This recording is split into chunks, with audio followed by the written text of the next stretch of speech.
Wa ma yantiqu 'anil hawa in huwa illa wahyu yuha.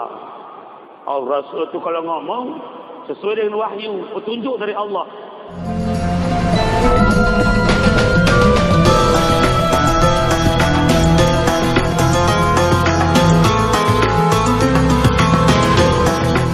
Waalaikumsalam warahmatullahi wabarakatuh. Alhamdulillahilladzi hadana lihadza wa ma kunna linahtadiya laula an hadana Allah. Asyhadu an la ilaha illallah wahdahu la syarika lah wa asyhadu anna Muhammadan abduhu wa rasuluhu la nabiyya ba'da. Puji syukur kita kepada Allah Subhanahu wa taala. Sampai malam ini Allah masih beri kita nikmat sehat. Sehat akan begitu terasa nikmat luar biasa kalau sudah datang yang namanya sakit. Memang kata Rasul mewanti-wanti, ni'matani maghbulun fihima katsirun minan nas. Ada dua nikmat yang Allah beri kepada manusia. Manusia itu seringkali lalai, tertipu dibuatnya.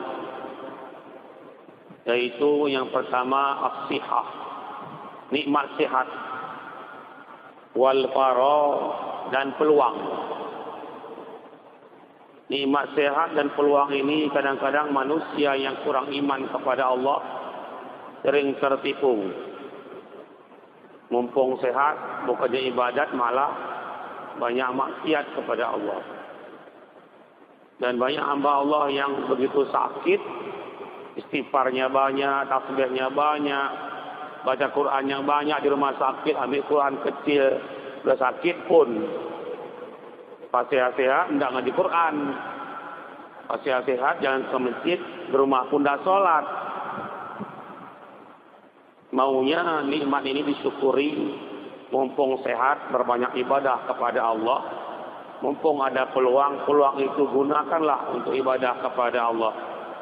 La in syakartum la azidannakum, kata Allah surah Ibrahim ayat 7. Andai kalian mampu mensyukuri nikmat yang kuberi, apakah nikmat sehat, apakah peluang kesempatan, rezeki dan seterusnya, gunakanlah untuk ibadah. Niscaya akan Allah tambah nikmat yang telah kita dapat. Salawat salam sama-sama sampaikan kehadiran Rasul Muhammad sallallahu alaihi wasallam. Beliau adalah tauladan. Laqad kana lakum fi Rasulillahi uswatun hasanah. Yang tidak ada tauladan selain Rasulullah sallallahu alaihi wasallam. Siapapun kita, apapun jabatan kita, cukuplah Rasul sebagai tauladan, contoh dalam kehidupan kita dalam sehari-hari ini. Cuman kadang kita salah mencontoh dari Rasul. Ini sering kadang-kadang umat Islam mempelesetkan orang-orang yang tanggung tua, tanggung muda ini, nikah 2, nikah 4. Nah, kadang meleset dia sedikit. Alasannya nikah 3-4 sunnah Rasul. Bukan sunnah Rasul. Yang sunnah Rasul itu nikahnya, bukan duanya. An-nikahu sunnati. Ini hadisnya. Faman raghiba an sunnati falaisa minni. Nikah itu sunnahku. Yang tidak mau menikah bukan umatku. Ini hadis sebenarnya.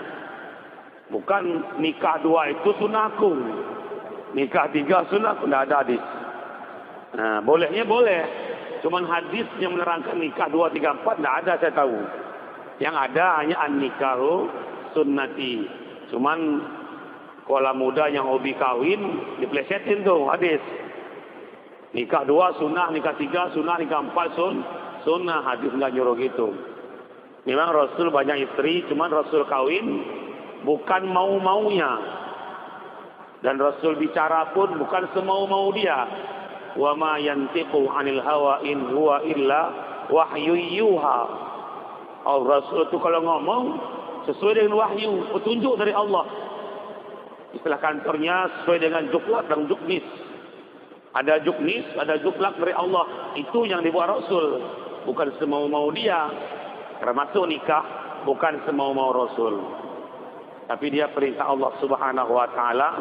Sebagai bukti nyata, istrinya yang banyak itu justru istri yang pertama, yang tertua, itulah yang beranak. Yang muda-muda malah tidak beranak.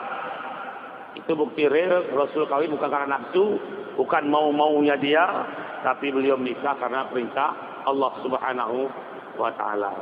Maka contohlah Rasul, kalau menikah, nikahlah karena Allah, jangan karena ulah, karena nafsu kita. Salawat salam kita kepada Rasulullah sallallahu alaihi wasallam, nanti di yaumil kiamat insyaallah dapat mempertemukan kita dengan baginda Rasul dan mendapat syafaat darinya insyaallah. Amin ya rabbal alamin. Hadirin hadirat jamaah maghrib yang dirahmati Allah, sudah 3 sebab kenapa makanan minuman itu diharamkan oleh Allah. Yang pertama, makanan minum itu menyebabkan kerusakan badan, buat penyakit dia, maka dia jadi haram. Yang kedua, menghilangkan akal, itu juga buat makanan minuman jadi haram. Yang ketiga, makanan minuman itu mengandung najis.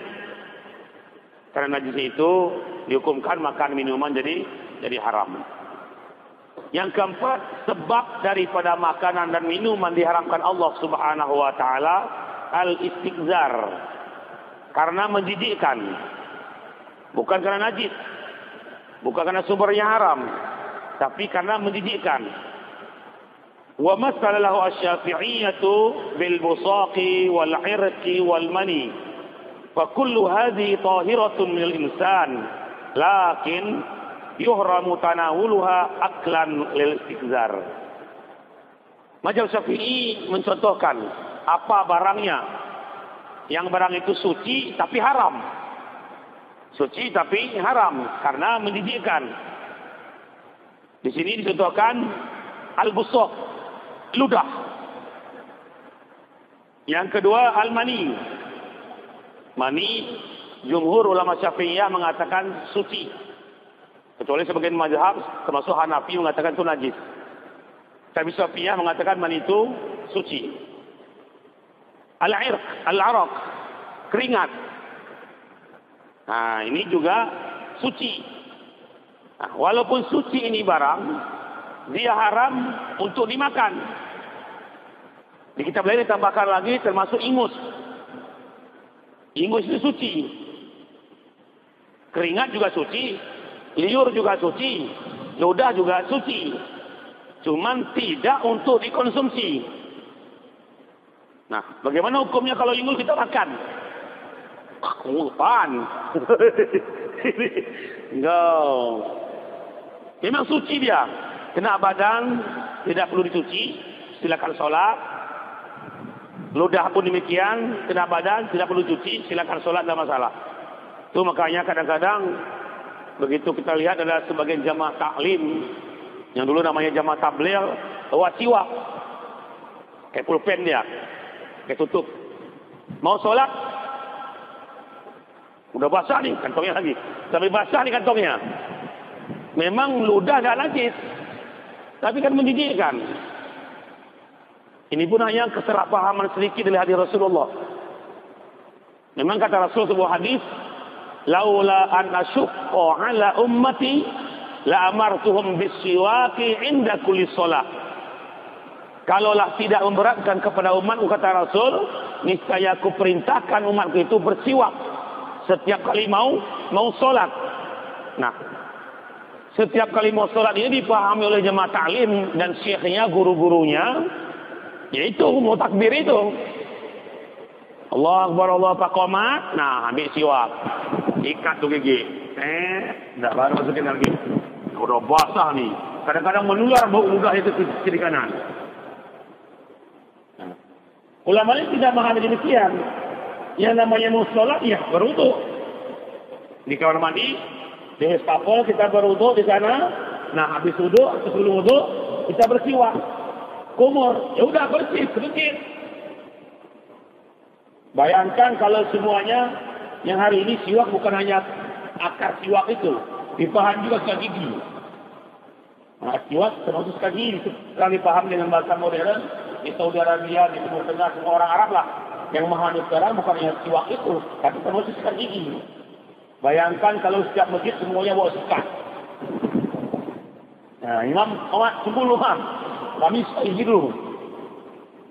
Inilah salah-salah paham orang memahami Islam, sehingga orang yang kadang alergi dengan ludah, mau muntah dia. Saya pernah jumpa itu. Apalagi Ramadan.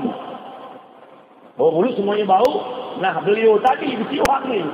Krek. Nah, kita tengok dan itu. Terancam kita.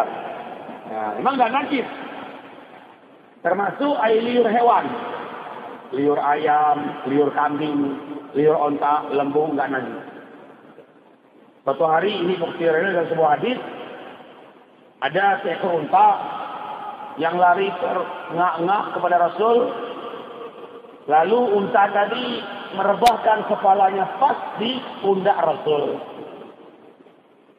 Seolah-olah unta tadi berbisik kepada Rasul, "Ya Rasul, aku ini majikan sekejam. Dikasihkan tumpangan ke pundakku, tumpangan yang berat luar biasa. Kalau enggak aku sanggup dipukulinya pundakku ya Rasulullah." Begitu seolah bahasa unta tadi. Basah nih pundak Rasul.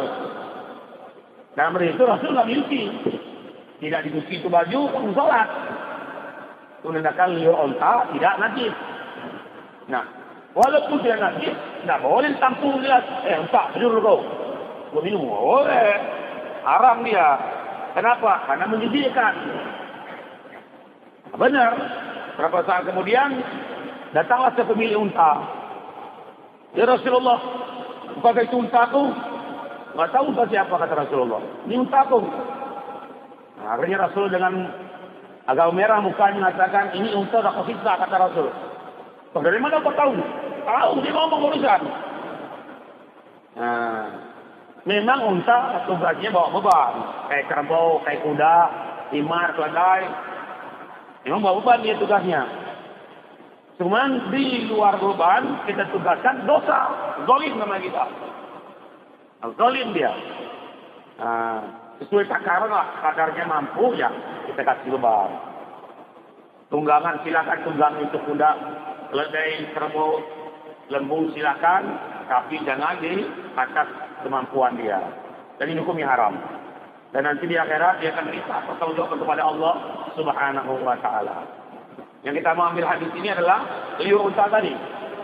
Kena kuda Rasul tidak membasuhnya, di waktu salat Rasulullah salat dalam keadaan masih ada liur unta tadi. Tidak mengatakan kalau liur unta tidak najis.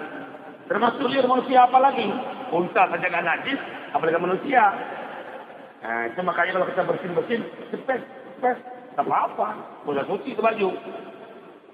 Nah, itu maka kalau di Arab, bapak yang sudah sering haji umroh, ini orang Arab sering bawa tisu gini nih. Saya termasuk kebiasaan sejak kuliah Madinah dulu.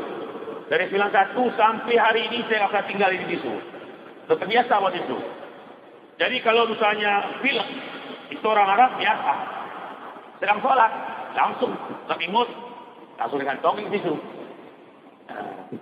Musim-musim demam, sampai penuh tu kantong. Isinya tisu semua. Tisu bekas ingus. Sholat. Nah, sholat dia masalah, bukan sholat. Nah, kenapa? Karena memang ingus tidak najis.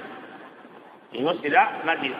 Cuman walaupun tidak najis, dia tidak boleh dikonsumsi karena istighfar. Karena dia hal yang menjijikkan. Begitu juga keringat dan seterusnya. Inilah sebab yang keempat, maka makanan minuman diharamkan oleh Allah Subhanahu wa taala. Termasuk kutu. Ini banyak kaum muslimin yang menganggap makan kutu dah haram. Makan lalat dah haram.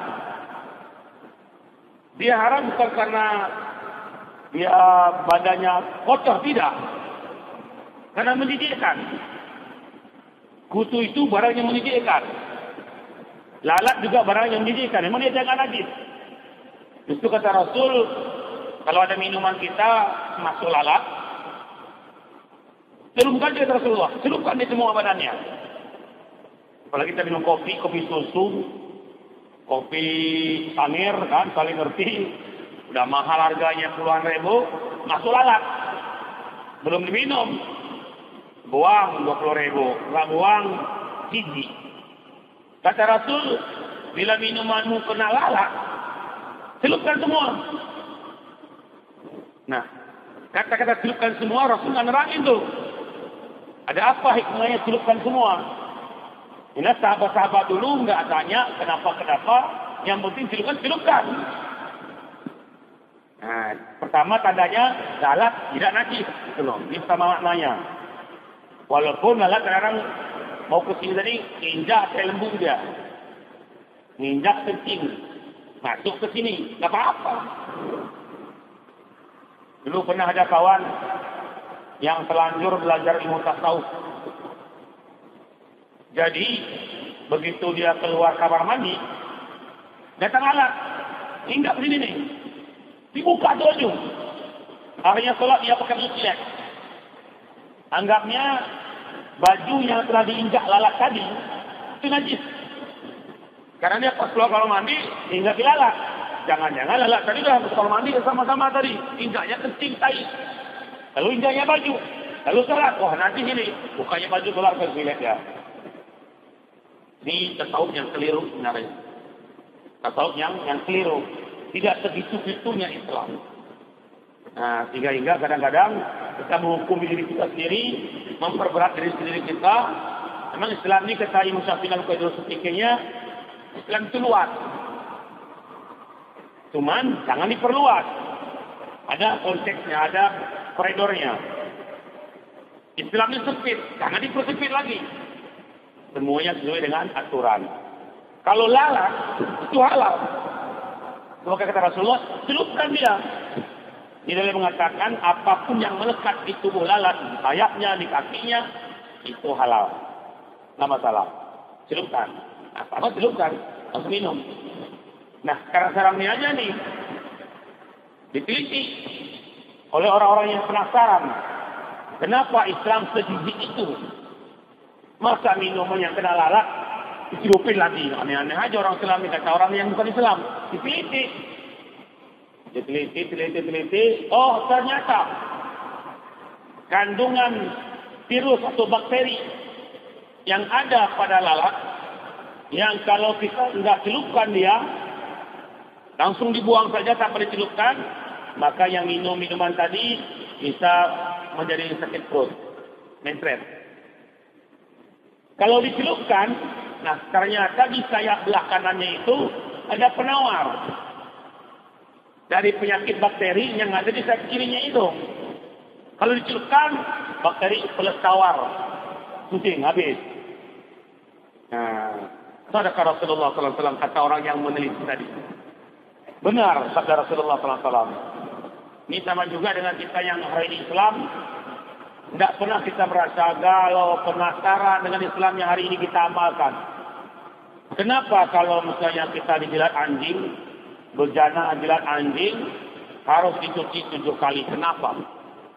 Tidak pernah kita teliti itu. Karena kita malas. Mungkin ke perspektif ilmu kita nggak dekat ke sana, ya udah. Yang paling ada lagi, justru Islam nawar. Kenapa harus 7 Ustaz? 5 apakin? Kau 3 apakin? Udah bersih aku tengok. Nah, justru yang galau ini adalah yang bukan Islam. Kok bukan deterjen yang disuruh Rasul mensucikan jilatan anjing dan babi? Harus tanah, air, tanah, air. Pertama tanah, nanti dalam air, kemudian tanah, kemudian tambah lagi airnya 5 kali.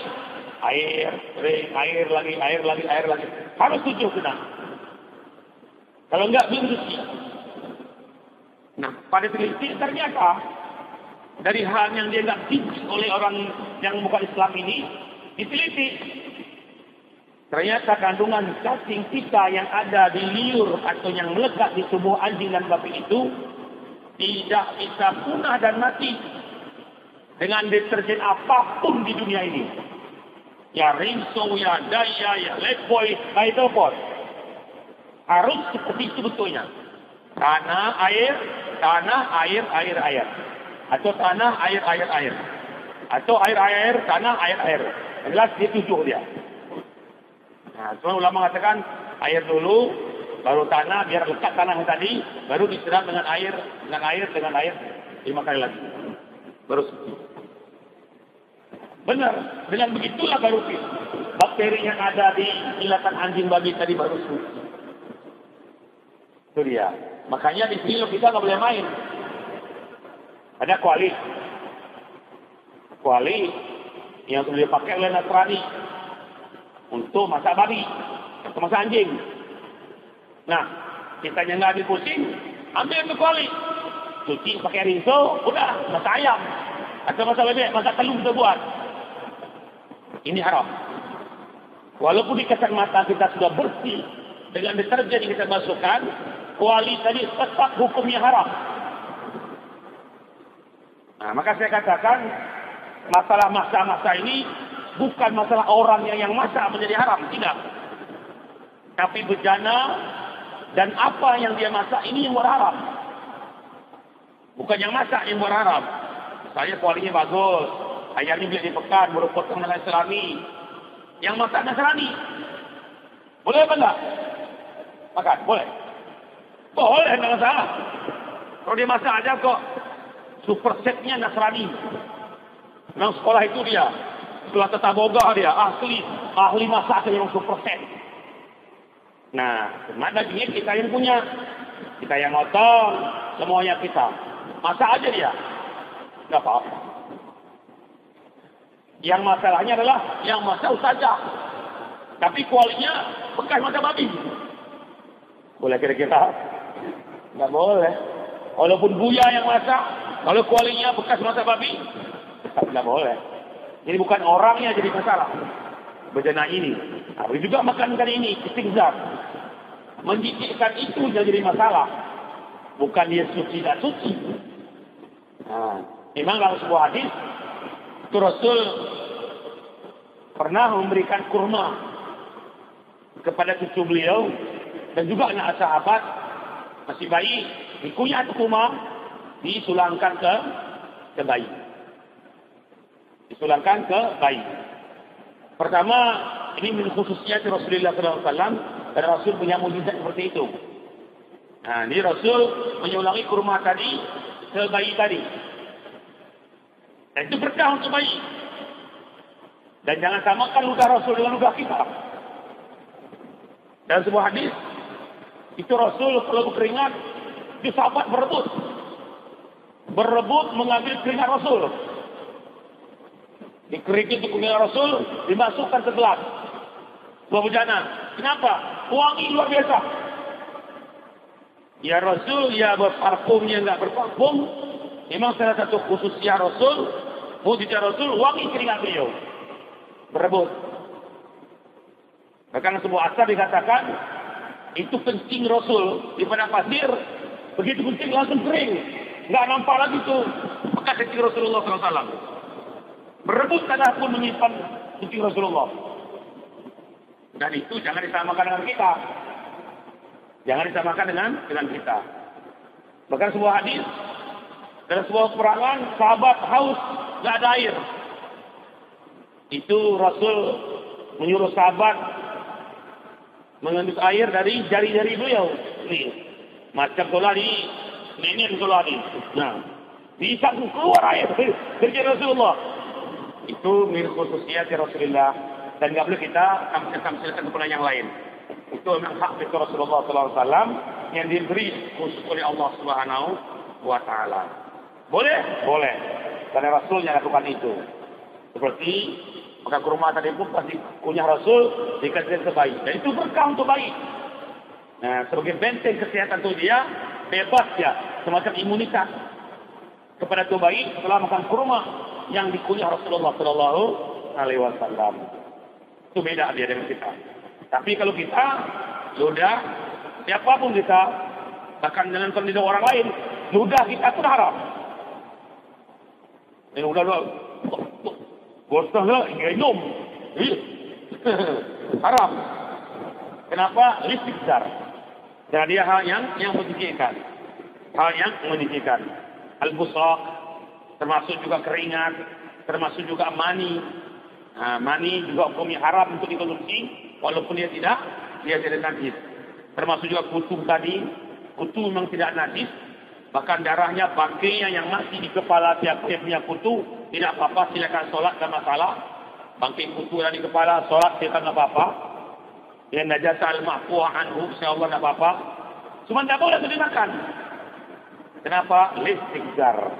Karena dialah hal yang menggigitkan. Wallahu ta'ala alam. Pertanyaan.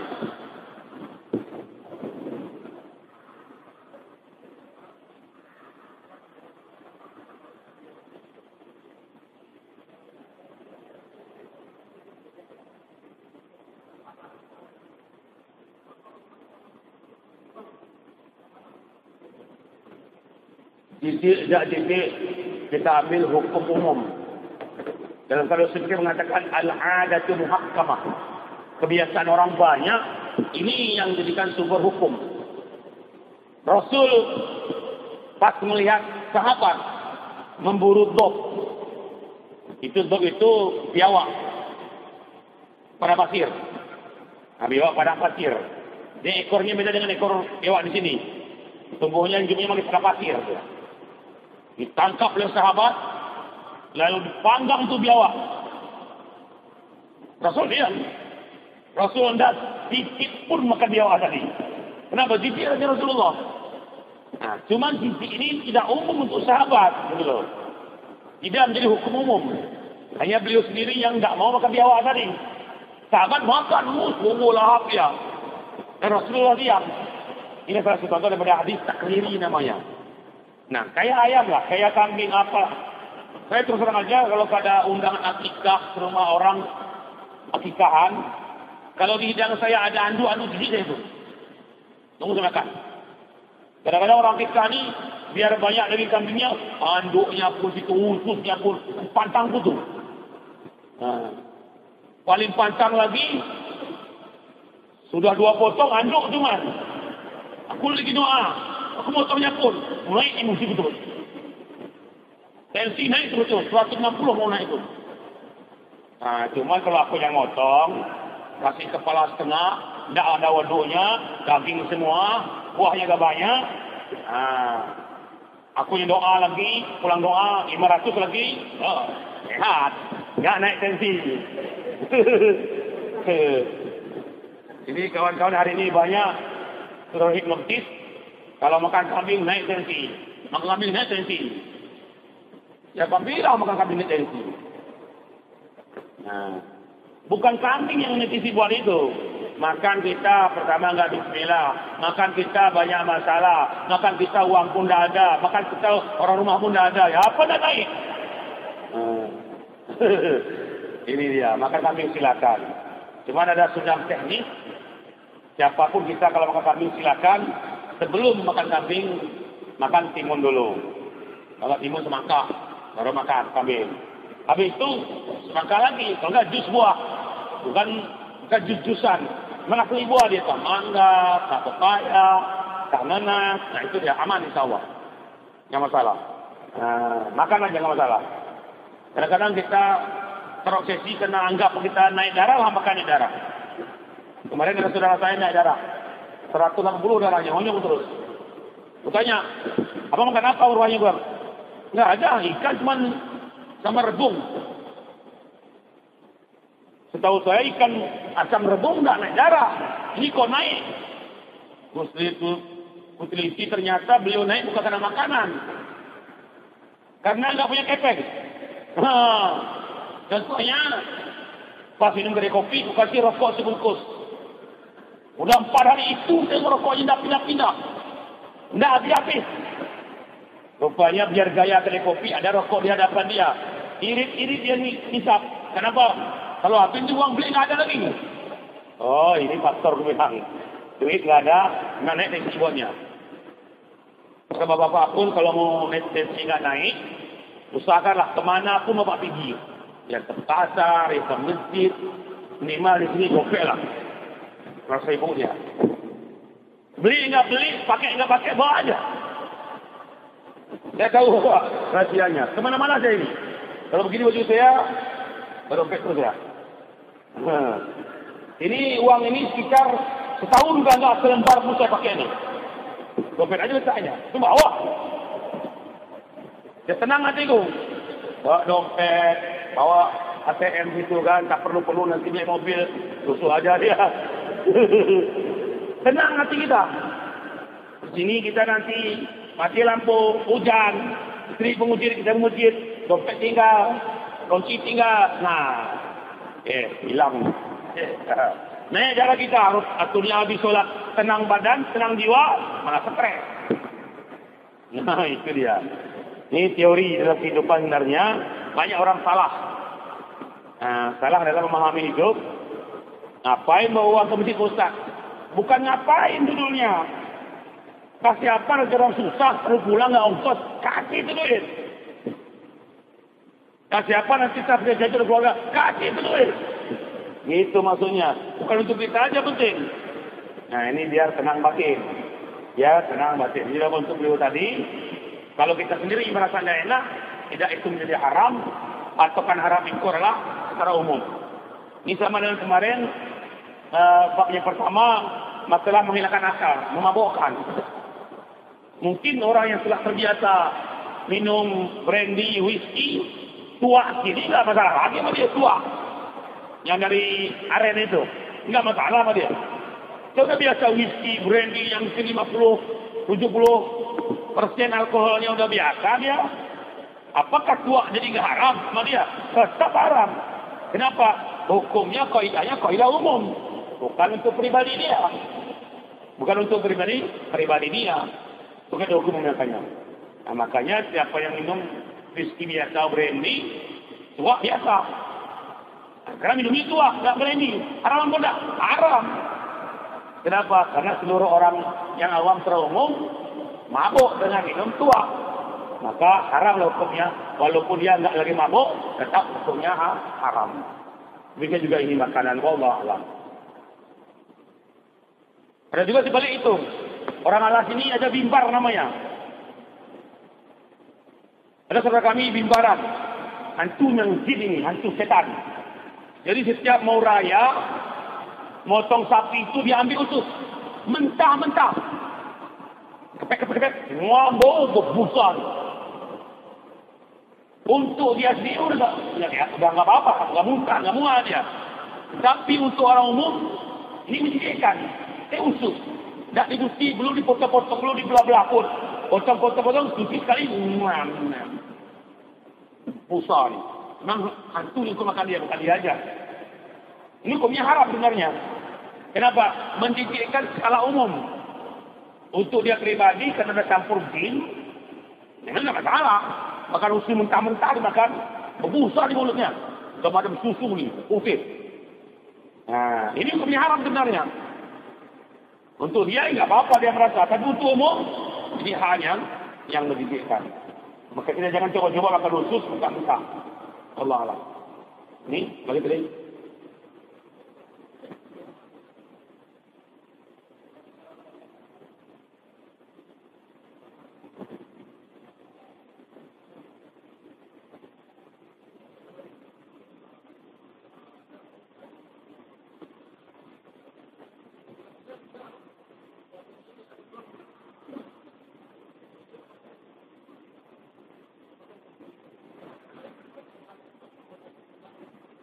Dia bukan itu yang saya maksud tadi.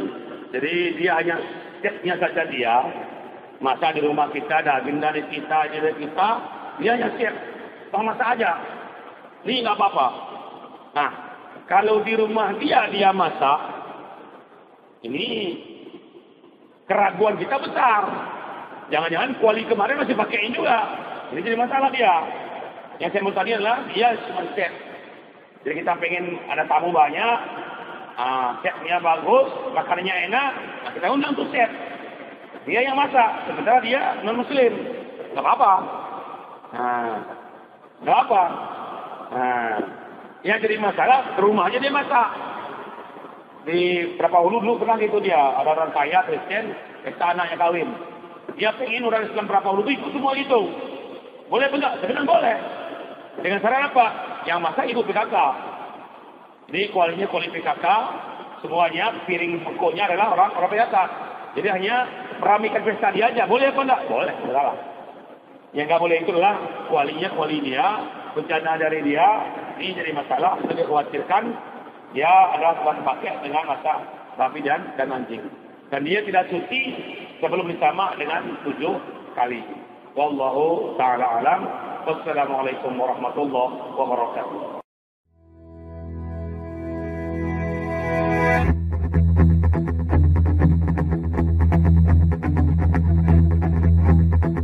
Agara Dakwah. Subscribe, like, and share.